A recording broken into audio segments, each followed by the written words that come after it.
Welcome to Buddha in Mind, a place where we slow down together, listen to ancient stories, and discover the light that guides our present. In the history of Buddhism, there's a story both deeply tragic and profoundly awakening. It is the story of the destruction of the Shakya clan, the very family of the Buddha himself. Hearing this, many may wonder, why would a noble clan, born in the land of the Enlightened One, meet such a sorrowful fate? And even more difficult to believe, though the Buddha had attained enlightenment, with boundless wisdom and compassion, he could not prevent this destiny.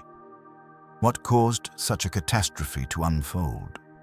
This is not merely a historical tale, but also a vivid testimony to the absolute power of karma, a law that even a fully enlightened one cannot go against. To understand this, we must return to ancient times, when the Shakya clan was a powerful royal family in Kapilavastu, now part of Nepal. They were renowned not only for their wealth and power, but also for their pride in noble blood. They considered themselves descendants of great kings and warriors, cherishing their pure lineage, never allowing it to be tainted. Yet that very pride, combined with past resentments, silently planted the seeds of an unavoidable tragedy. The root of it all began with a marriage alliance. King Pasenadi of Kosala, a mighty neighboring kingdom, sought to marry a princess of the Shakyas. To save face, the Shakyas did not refuse, but they did not wish to offer a true princess of pure lineage either. Instead, they secretly chose a girl born of a maidservant in the palace, technically of the clan, but not the daughter of a chief queen, and sent her as wife to the king. King Pasenadi was unaware. He dearly loved his queen, and she later bore him a son. The prince was raised as heir, growing up with the pride and strength of both kingdoms. But one day, the truth surfaced. The king discovered that his queen was not the pure-blooded princess he had believed. His heart filled with fury, humiliation, and betrayal. Like a seed of hatred, from then on it began to grow. The prince too carried this wound within. His dignity felt diminished, his identity tainted by the stigma of not being fully acknowledged. That hidden hurt smoldered into anger, a fire that would one day blaze uncontrollably and consume an entire clan. But this was only the beginning. The story would twist further, with schemes, warnings, and moments when even the Enlightened One could only remain silent. In the next part, we will follow the unfolding of this tragedy to see why even the Buddha, with all his wisdom and compassion, could not save his clan from karmic destiny. After learning the truth about the queen, King Pasenadi kept appearances. He did not expose the matter, dethrone the queen, nor disown the prince. Yet deep within, a crack had formed in his heart. His trust in the Shakyas turned into suspicion. He felt disdained, treated as though Kosala, powerful as it was still seen by the Shakyas as outsiders, unworthy of their bloodline. The prince, carrying the blood of both kingdoms, grew up in a painful position. As a child, he believed himself the son of a noble princess. When he learned the truth, his pride collapsed. He felt betrayed by his maternal kin, robbed of the right to be proud of his heritage. Each remembrance brought waves of resentment. The feeling of not being accepted clung to him like a shadow, fueling his fierce desire, one day to wash away this shame and make the Shakyas pay. Meanwhile, the Buddha had already attained enlightenment and was spreading the Dharma across kingdoms, from Magadha to Kosala, and often returned to Kapilavastu to visit his homeland. Each time, he urged the Shakyas to live humbly, to let go of arrogance, to not cling to hollow pride of bloodline. He knew excessive pride was fertile soil for hatred to grow. Yet his teachings, though coming from a Buddha, were difficult to penetrate hearts so deeply entrenched in their inherited pride. The Shakyas held strong belief that their pure lineage was their greatest treasure, untouchable. They thought that, being the family of the Buddha, they would be protected, that no one would dare to harm them. This misplaced confidence left them blind to building goodwill with neighbors or to the resentment silently growing in others' hearts. In Kosala, the prince matured into a capable and powerful man. He became a brilliant general, respected by soldiers. King Pasenadi, despite his inner distance from the Shakyas, still cherished and trusted the prince as his future heir. Yet this very prince, carrying the smoldering hatred of his youth, would become the instrument of the Shakya's destruction. Once, as a young man, he personally led troops to patrol near the border of Kapilavastu. There, he lingered longer than necessary, studying the land of the Shakyas. His eyes rested on the temples, strong walls, and fertile fields, stirring in him a strange mix of admiration and hatred. Admiration for their wealth, but hatred because all of it belonged to the clan that had shamed him since birth. During those years, the Buddha continued his teaching on impermanence, non-self, and the infallible law of karma. He knew prosperity could never last when people sowed seeds of arrogance and contempt. At times, he quietly warned his relatives, "Do not despise a small flame, for it can burn down an entire forest." But like many truths, when ears are unready, wisdom cannot take root. The turning point came when King Pasenadi, due to failing health, handed much of the military power to the prince. Now a seasoned warrior with the loyalty of the army, the prince began preparing forces, step by step planning to teach the Shakyas a lesson. At first, it was meant as intimidation, but the old hatred, stoked by scheming ministers, transformed it into a full-scale massacre. When news came that the Kosalan army was gathering near the border, some of the Shakyas began to worry. They wondered whether they should ask the Buddha to intervene. Indeed, when he heard the news, the Buddha went to where the Kosalan troops were stationed. He met the prince, advising him of the law of karma, reminding him that hatred only breeds more hatred and that only compassion can extinguish resentment. The prince listened in silence, but his eyes were as hard as stone. He said, "Blessed One, I respect you, but I cannot forget the shame endured by myself and my father. That clan sowed the seed of contempt, and today I have come only to harvest its fruit." The Buddha clearly saw that the karmic retribution had ripened. He knew that within the wheel of cause and effect, even an enlightened one cannot change the fruit once it is mature. He could only guide people to plant new seeds for the future. Therefore, he quietly left the camp without interfering further. From here, the story enters its most harrowing stage, when the door of tragedy opens and an entire proud clan must face its inescapable destiny. News of the Kosalan army massing at the border quickly reached Kapilavastu. In the great houses of the Shakya families, voices of debate rose. Some believed this was merely intimidation, like earlier land disputes. Others thought the prince would not dare go too far, still revering the Buddha and unwilling to bring enmity upon a clan tied to him. But the elders, who had witnessed many upheavals, felt deeper unease.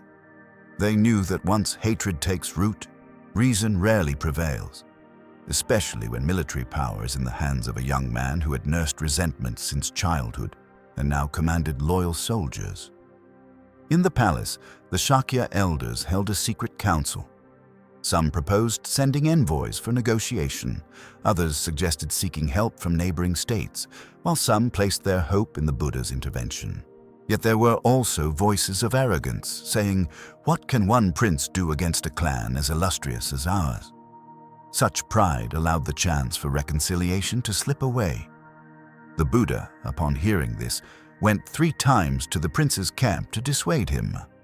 The first time, he spoke with compassion, warning of the consequences of killing and of spreading hatred. The second time, he recounted stories of karma from the past, showing how enmity only prolongs suffering and never brings true peace. The third time, he simply sat quietly by the roadside, beneath a withered tree under the blazing sun. Passing by, the prince asked why he chose such heat instead of shade. The Buddha replied, "The shade of this withered tree, though hot, is not as dangerous as those other shades, where the fire of hatred is burning." The words pierced the prince's heart, yet he remained unmoved.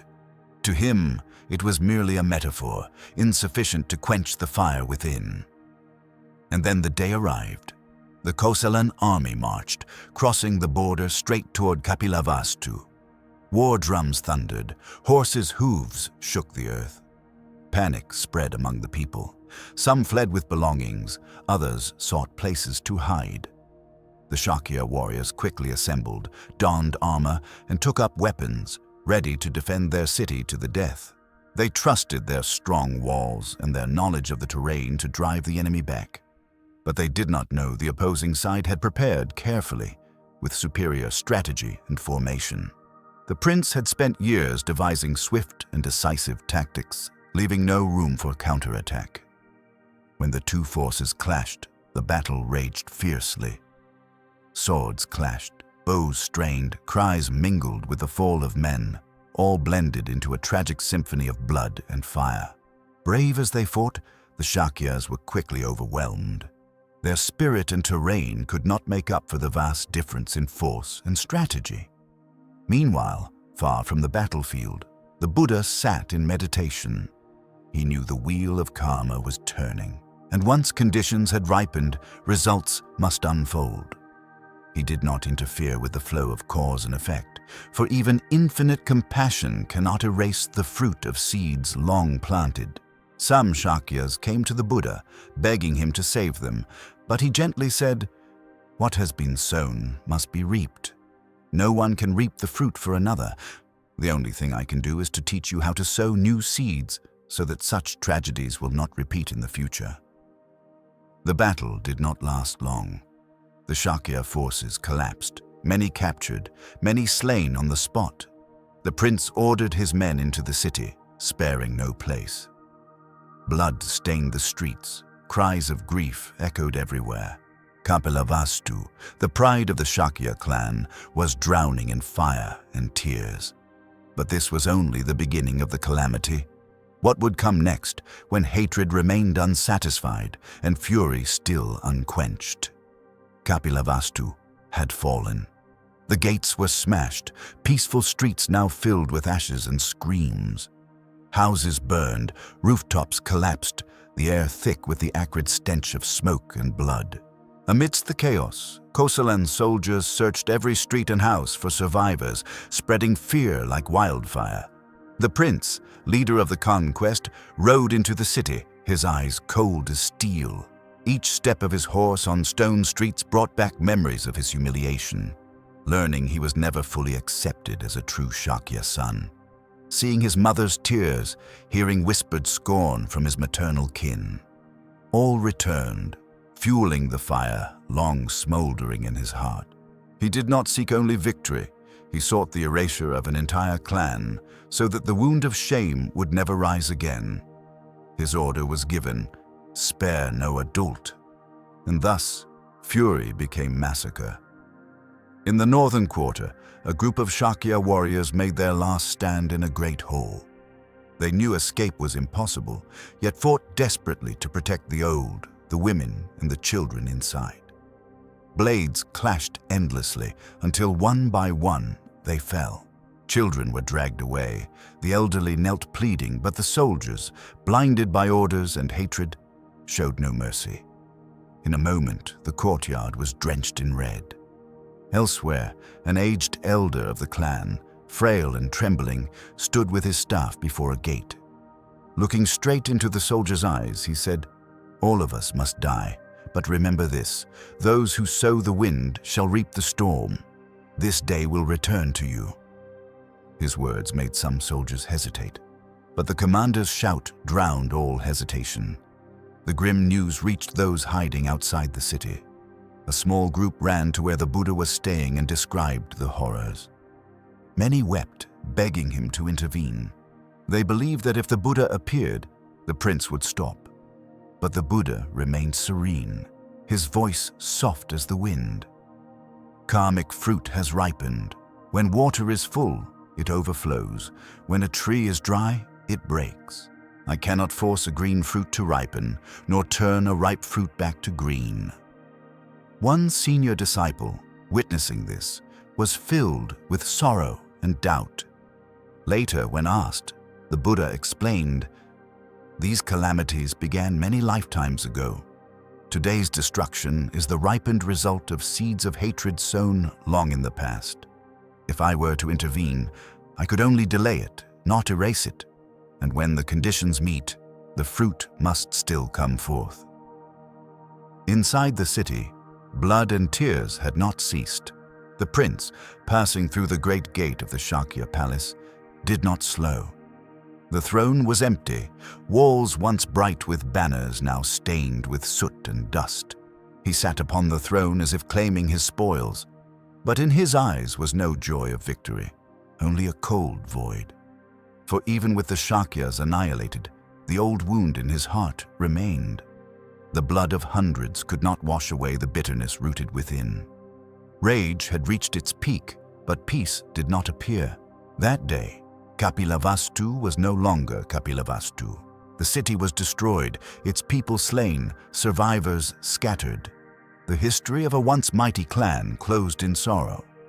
From afar, on a high hill, the Buddha gazed silently at the smoking city. No reproach, no tears, only deep understanding that all phenomena in life are impermanent, even what we believe will last forever, and that once karma ripens, not even the enlightened one can stop its fruition. Yet this tragedy is not merely a sorrowful tale of the past. It is a reminder that hatred and arrogance, if left untransformed, will destroy even what we hold most dear. After Kapilavastu fell to the Kosalans, its ruins remained only as silent witnesses to a story that began long before the battle itself. People later asked, why did the Buddha, with his boundless wisdom and compassion, not save his own clan? To answer, we must travel back into distant lifetimes where the seeds of hatred were first planted. From the deep recollections of the awakened ones, a story is told. Long ago, in a distant land, there was a powerful king ruling a prosperous nation. In a border conflict, his army killed many innocent people of a neighboring tribe. Among the slain, a young boy survived, witnessing his parents and siblings murdered before his eyes. The pain and hatred seared into his young heart, and through many lifetimes, that seed smoldered. According to the law of karma, every action, good or evil, leaves an imprint on the mind. That imprint never disappears, but waits for conditions to ripen, sometimes in days, sometimes in centuries, even millennia. The story of the Shakya clan, King Pasenadi, and Prince Vidudabha is a clear example of this law. King Pasenadi himself revered the Buddha and often came to hear the Dharma. But Prince Vidudabha was different. He carried resentment after learning he was not of pure Shakya blood. His mother, Queen Vasabhakatya, had been brought into the Shakya lineage through delicate arrangements, though she was the daughter of another tribe. When the truth emerged, Vidudabha felt humiliated, believing he had been despised. That wound, meeting the pride of a prince, turned into smoldering rage year after year. When Vidudabha rose to the throne, he saw the destruction of the Shakya clan as his mission of revenge. Few realized, however, that this hatred was not born only in this lifetime. In past lives, conflicts between him and the Shakyas had occurred, including lives in which members of the Shakya clan themselves had harmed his ancestors. When news came that Kosalan troops were marching on Kapilavastu, many disciples pleaded with the Buddha to intervene. Some said, "Blessed One, if you appear, surely King Vidudabha will stop. Please save your kin." The Buddha remained silent for a long time, then said, "Monks, this retribution has ripened. Just as when heavy rain falls, I cannot stop the waters rushing down the mountain, so today I cannot stop the flow of karma."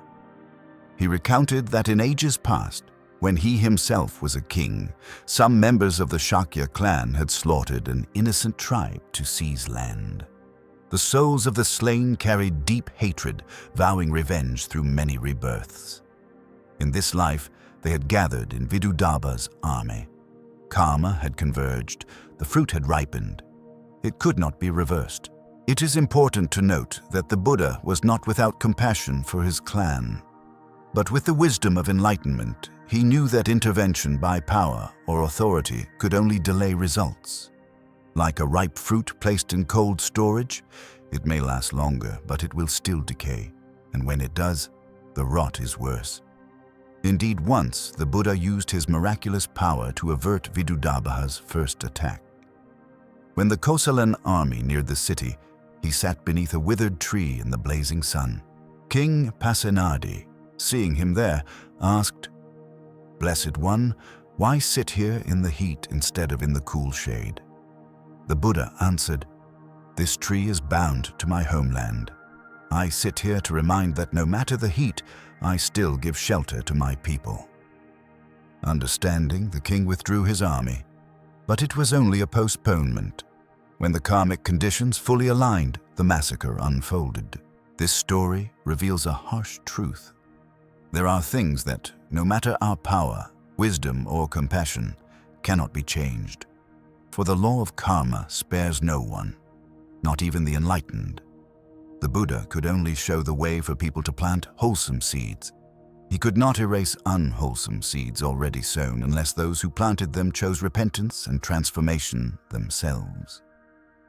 When Kapilavastu was destroyed, survivors scattered. Some came to the Buddha weeping, "Blessed One, why did you let this happen?" The Buddha gently replied, "All that is born must perish. All that is formed must break apart. The Shakya clan is no exception to this truth." Hearing these words, many wept, not from losing faith, but from realizing more deeply than ever that even when one stands at the peak of fame or power, impermanence is quietly at work. And when karmic fruit ripens, it does not ask whether we are ready. To those with the conditions to hear, the Buddha taught that this tragedy was a timeless lesson.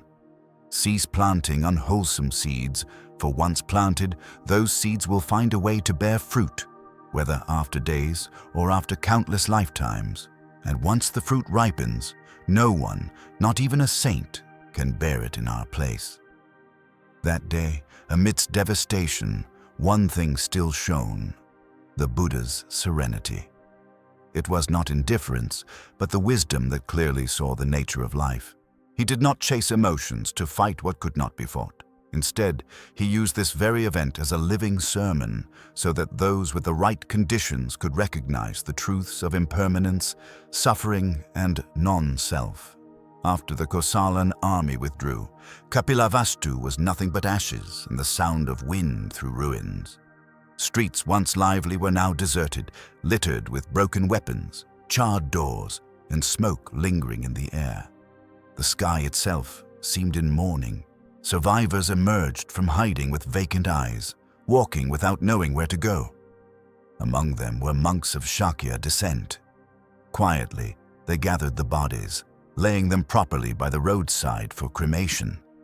They did not wail, but their eyes were red.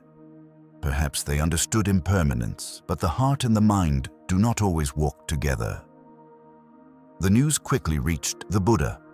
At that time, he was at Jetavana Monastery in Savatthi. When disciples reported to him, he remained silent for a long time. His silence was not from lacking words, but from allowing others to face their emotions before hearing the Dharma. He knew that words spoken too soon pass like wind across the surface of the heart, unable to sink deep. The next day, he gathered those still able to come before him. As they knelt, many cried out, "Blessed One, why did this happen? Why did you not prevent it?" He looked at them with gentle eyes and spoke slowly. "My children, you wish to know why I did not save my clan. But remember, this clan did not begin in this life alone. Through many lifetimes, seeds have been sown and reaped. When unwholesome seeds are planted, if there is no repentance and transformation, bitter fruit will ripen. Even as the Buddha, I cannot go against the law of karma." He told them of a past life. Once there was a peaceful tribe living by a river. They were slaughtered by a greedy group seeking their land. That group became the ancestors of the Shakya clan. The slain carried hatred through lifetimes, returning when conditions ripened to take revenge. He concluded, karma never disappears. It only waits for the right conditions to bear fruit.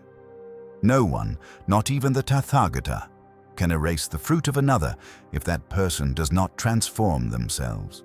These words made many weep even more, not from despair, but from the realization that this tragedy was not caused by the Buddha's indifference, but by their own past actions. After the sermon, the Buddha and several monks went toward Kapilavastu. When he arrived, he paused before the ruins. No laughter of children, no voices of people, only wind and the smell of blood mixed with smoke.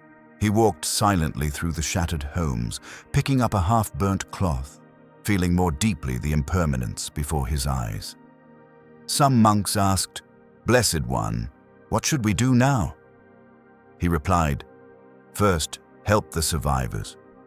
Provide shelter, food, and comfort. Once they are stable, guide them to practice, so they do not continue planting unwholesome seeds.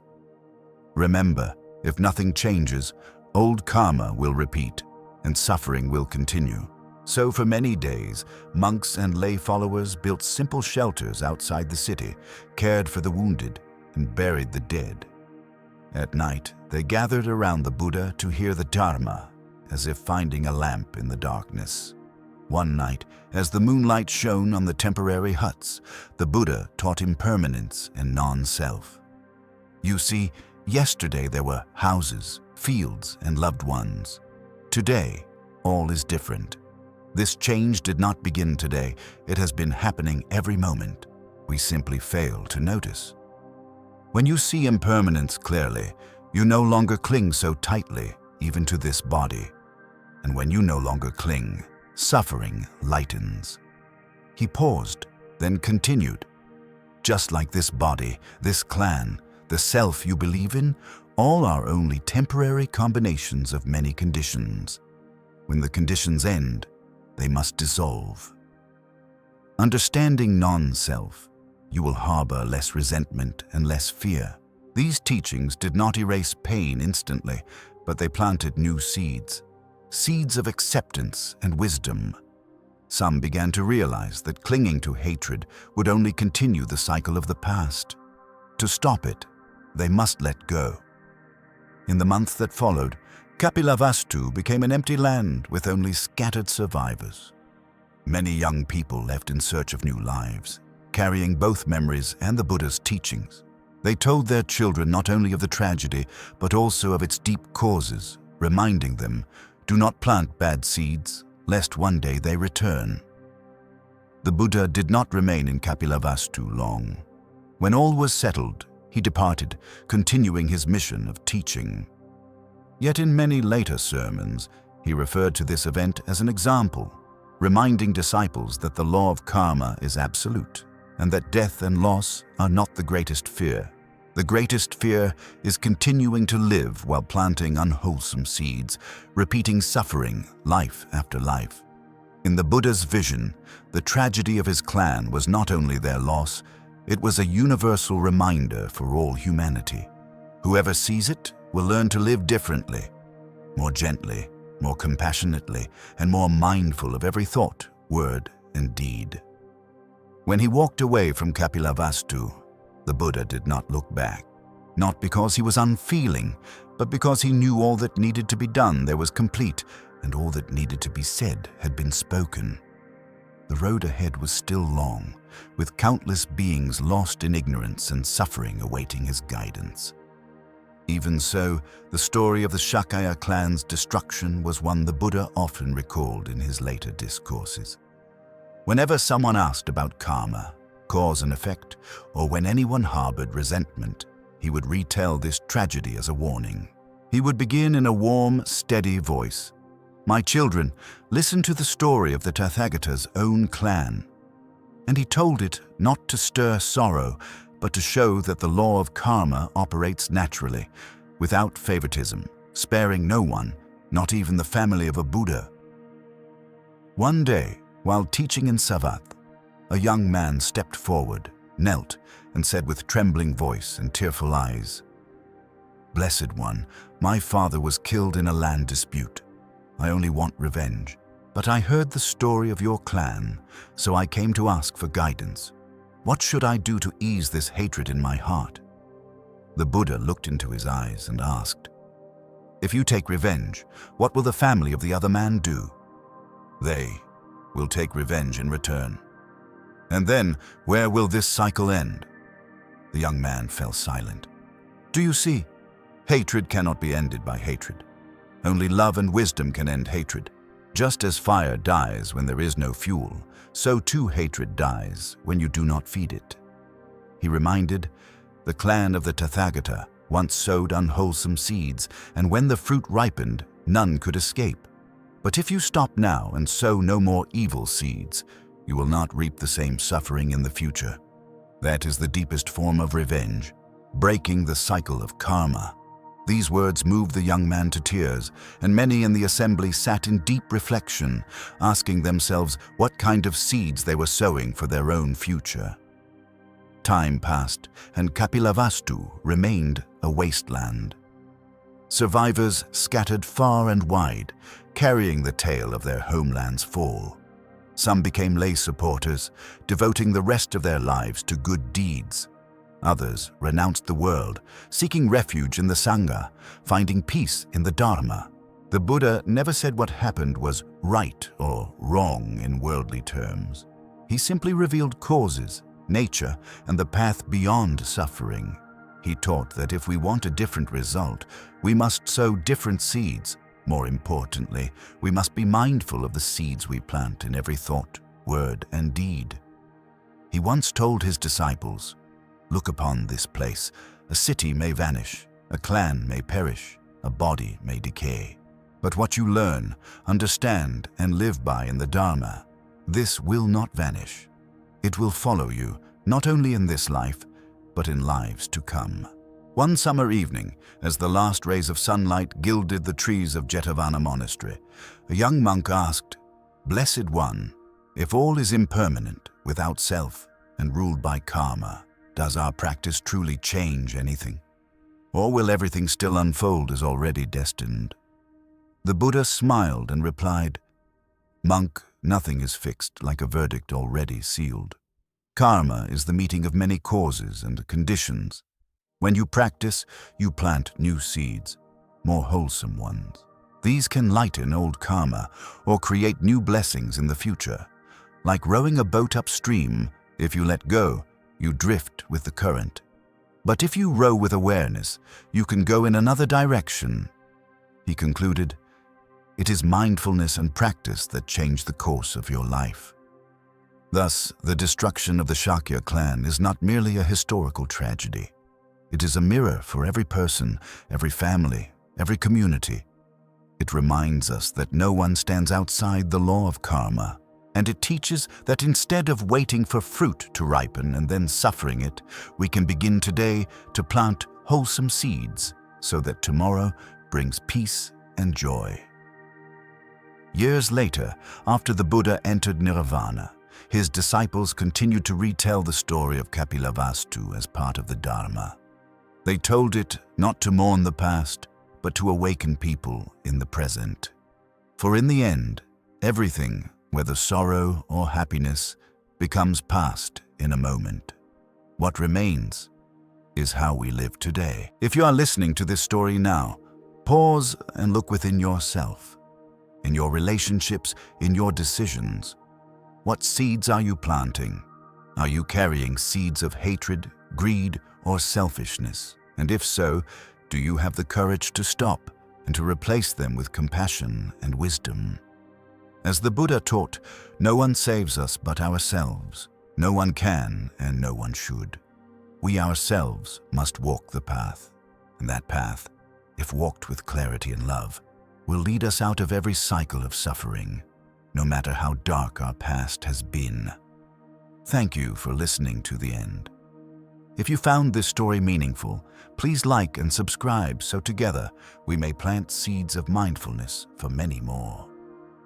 See you again in the next sharing on Buddha in Mind.